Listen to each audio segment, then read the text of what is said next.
Alors, bienvenue les amis, bienvenue dans cette nouvelle vidéo. Aujourd'hui, dans cette vidéo, je vous présente une bourse d'études qui est entièrement financée en Asie. Alors, ce pays aujourd'hui qui offre cette bourse d'études, c'est l'Indonésie. Pour ceux qui ne savent pas c'est quoi l'Indonésie, c'est un pays d'Asie. Donc, vous allez faire les recherches, quelques petites recherches sur Google. Vous allez obtenir les différentes informations à propos de ce pays.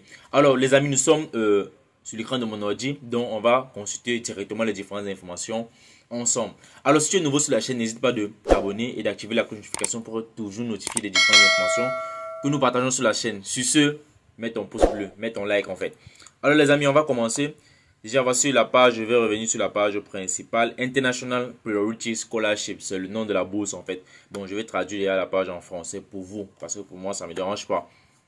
Alors, on dit bourse prioritaire internationale pour le sigle licence et le sigle master. Donc, si tu as obtenu ton baccalauréat, tu peux postuler. Si tu as déjà ta licence, tu peux postuler à cette bourse d'études. C'est entièrement financé. Vous voyez bien là, en fond d'écran, il y a des Africains. Donc, il y a des Africains qui sont sélectionnés. Donc, les amis, voilà les différentes. Alors, on va aller consulter les différentes informations à propos de la bourse. Bon, ici, ce sont les différentes testimonials en fait. Testimonials, on appelle ça quoi en français? Ce sont des témoignages de différentes personnes qui ont obtenu la bourse. Là, ici, on a Caroline Nyacha Bouébé. Bon, je crois peut-être ça, c'est un nom du Gabon, hein, du Congo, un truc comme ça.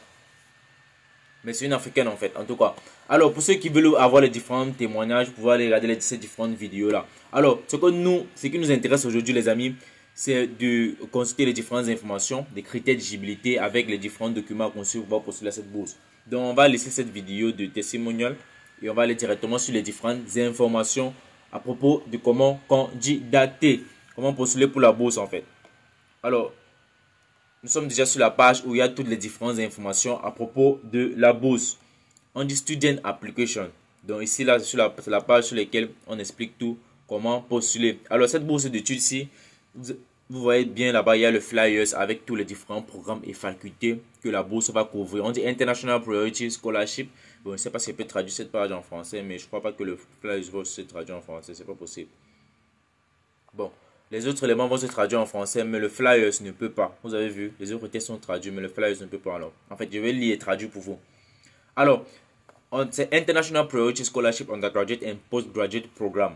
Voici tous les différentes facultés avec les programmes disponibles pour la bourse. On a la faculté of Education. Dans la faculté of Education, on a Accounting Education, Education, English Education, Mathematics Education, Biology Education, Primary and Teacher Education. Donc, on a tellement de programmes. Laissez-moi juste augmenter un peu la taille pour que vous puissiez lire en fait. Donc voilà ça. On a tellement de programmes. On a Geography Education. Bon, ça c'était dans la faculté d'Education. Maintenant, on a dans la faculté de Economic and Business. On a Management, Accounting and Economic Development. Maintenant, dans la faculté de Law, on a le droit, bien sûr. Law, c'est le droit en fait. Faculty of Engineering. Dans la faculté d'Ingénieur, on a Mechanical Engineering, Civil Engineering, Electrical Engineering, Architecture, Chemical Engineering, Industrial Engineering. Ici, on a aussi la faculté de pharmacie. On a la faculté de psychologie, la psychologie, Faculty of Geography, Faculty of Islamic Studies, donc on appelle ça quoi? L'étude religion en fait, l'islam. Faculty of Health, Nursing, Nutrition, Public Health, Psychotherapy. On a Faculty of Communication and Informatics, on a Communication Science ou encore Informatique Engineering. Donc, voilà les différents programmes. Ici, on a aussi International Programme. Quand on parle d'International Programme, ça veut dire quoi? Ce sont les différents programmes qui sont enseignés en langue anglaise. Tous les autres programmes ci sont enseignés en langue indonésienne qui est le Bahasa. Bahasa Indonesia. Donc, pour ceux qui ne connaissent pas, c'est la langue de l'Indonésie. C'est le Bahasa Indonesia. Alors, pour le master, voici les différents programmes. Ça, c'était pour le sigle undergraduate, le sigle licence. Voici pour le master ici, voici les différents programmes. Master et doctorat. Donc, tu peux faire un master en Islamic Economic, Management, Accounting, Education Management, Master in English Education, Basic. Donc, il y a tous les différents programmes. Alors, ici, on va regarder tous les différents programmes que les différents étudiants internationaux peuvent postuler et étudier en anglais. Ici, on a Communication Science qui est enseigné en anglais. Information Technology en anglais aussi, Civil Engineering qui est enseigné en anglais, Mechanical Engineering en anglais, Chemical Engineering en anglais, Electrical Engineering en anglais, Nursing en anglais, Management en anglais et Islamic Education in Arabic. Alors, Les amis, déjà vous devez savoir que lorsque tu possèdes une bourse d'études à l'étranger, sois sûr que dans le pays dans lequel tu vas aller étudier là, tu vas étudier en anglais. À part les pays peut-être bon comme la France, la Belgique et des fois la Suisse, même la Suisse ça dépend de la ville. C'est pas toute la Suisse qui parle français. Donc pour ceux qui veulent immigrer à l'étranger mais vous ne voulez pas parler anglais là, tant mieux pour vous. Alors, déjà la date limite pour postuler cette bourse d'études c'est le 30 juin 2023. Donc il y a encore du temps des amis, ce qui va vous permettre de bien construire vos différents dossiers, préparer vos différents documents pour pouvoir postuler à cette bourse d'études. Alors maintenant on va aller voir les différents avantages de la bourse. Couverture de la bourse, on a les frais de scolarité. Pendant 8 semestres en fait, vous n'allez pas payer de scolarité. C'est la bourse d'études qui va couvrir cela. Donc pour le premier cycle c'est 8 semestres, pour le cycle master c'est 4 semestres, donc 2 ans, 8 semestres c'est 4 ans. Pour le programme doctorat c'est 6 semestres, 3 ans. Alors allocation de subsistance de 1 750 je crois c'est dinar, hein? Dinar indonésien. Non, c'est pas le dinar. C'est quoi? Roupies indonésien en fait, autant pour moi. C'est le roupie indonésien. Donc c'est 1 750 roupies indonésien. Donc vous allez le convertir peut-être dans la monnaie locale de votre pays pour voir combien ça donne, peut-être en euros ou en dollars. On a une allocation de livres, donc pouvoir étudier de 50 000 roupies indonésiens. On a l'assurance santé qui est couverte, les frais de visa qui sont couverts par la bourse, le billet d'avion aller-retour. Vous dites bien, voilà une bourse d'études qui est entièrement financée. On couvre tout, la scolarité, l'allocation de subsistance. Donc lorsque tu vas vivre là-bas, ils vont te donner l'argent chaque mois pour pouvoir vivre en fait.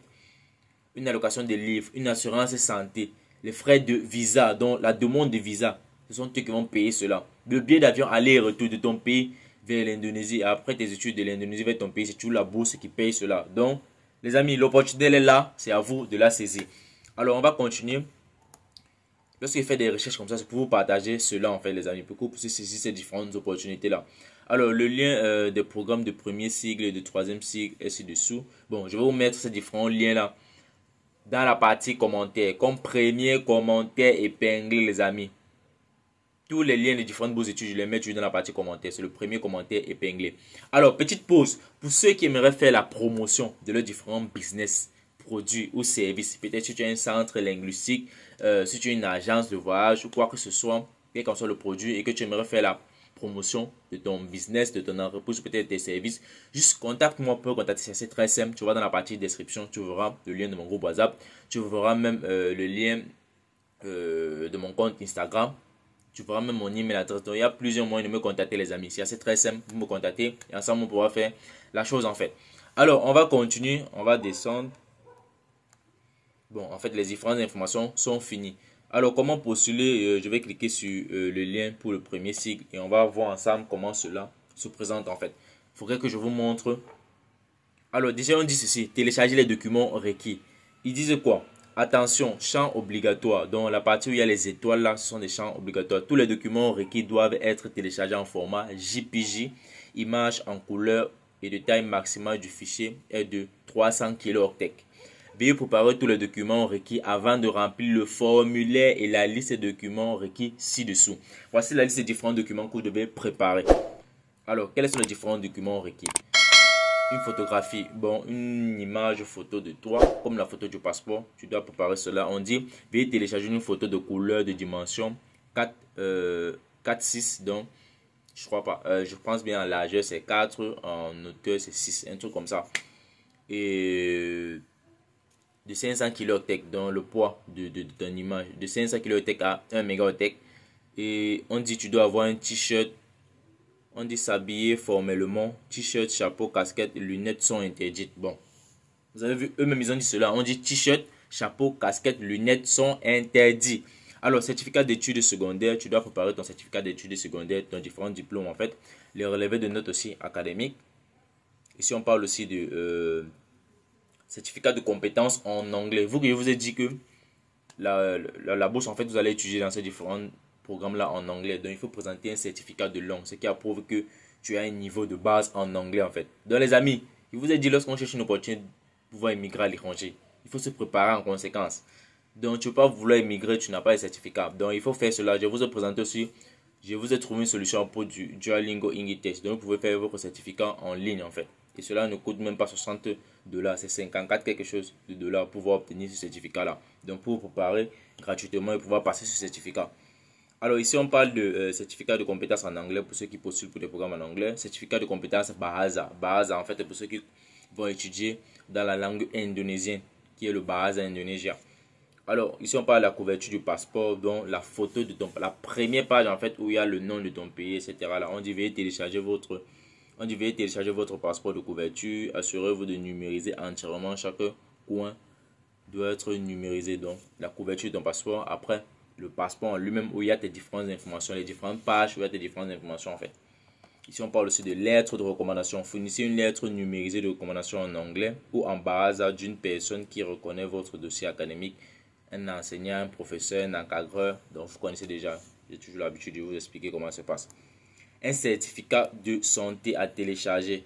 Demandez à un médecin de faire un examen avant qu'il ne signe et ne tamponne le certificat. Numériser et télécharger le certificat rempli. Donc un certificat médical.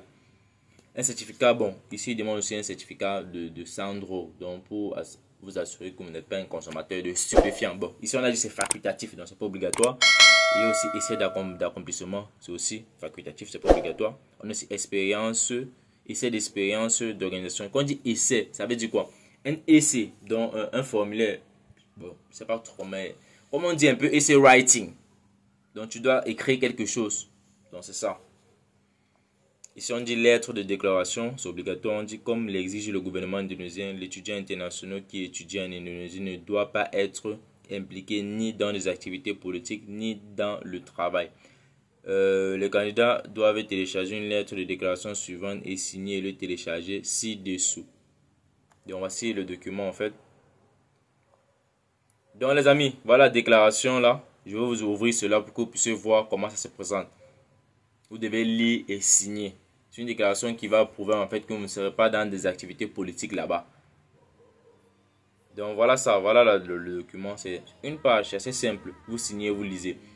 Alors les amis, j'espère que vous avez aimé cette vidéo. Si tu es nouveau, que tu viens de tomber sur ma chaîne, moi c'est Franck pour la tête de la chaîne FP Opportunity. Cette chaîne, on partage les différentes informations à propos des opportunités d'immigration à l'étranger. Donc si tu es nouveau, n'oublie pas de t'abonner, de se matcher et de surtout partager les différentes vidéos que tu visionnes de moi pour permettre à d'autres personnes de bénéficier de différentes opportunités. Sur ce les amis, on se donne rendez-vous dans notre vidéo.